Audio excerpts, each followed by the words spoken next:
السميع العليم من الشيطان الرجيم من همزه ونفخه ونفسه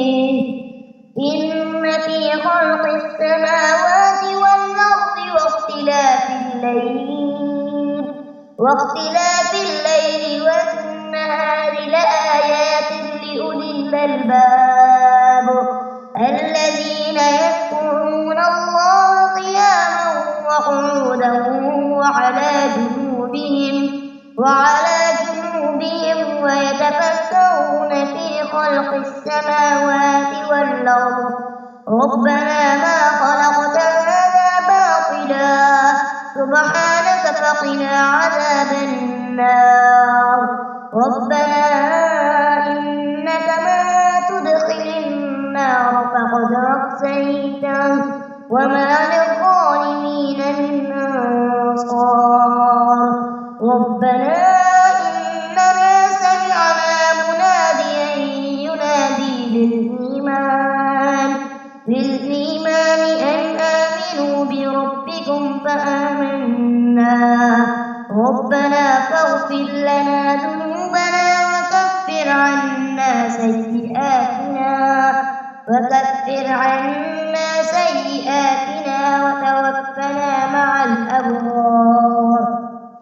ربنا وآتنا ما وعدتنا على رسلك ولا تخزنا يوم القيامة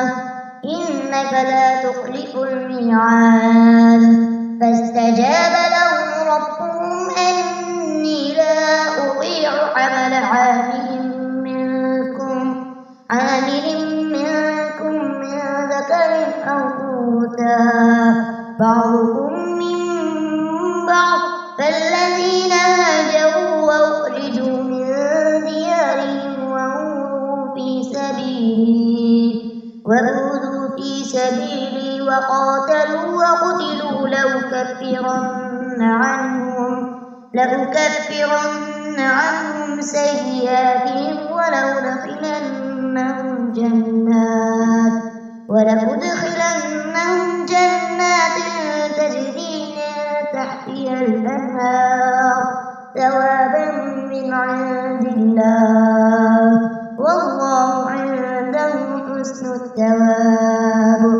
لا يغرنك تقلب الذين كفروا في البلاد متاع قليل ثم مأواهم جهنم وبئس المهاد لكن الذين اتقوا ربهم لهم جنات تجري من تحتها الأنهار خالدين فيها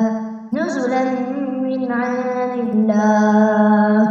وما عند الله خير للأبرار وإن من أهل الكتاب من يؤمن بالله وما أنزل إليكم وما أنزل إليهم خاشعين لله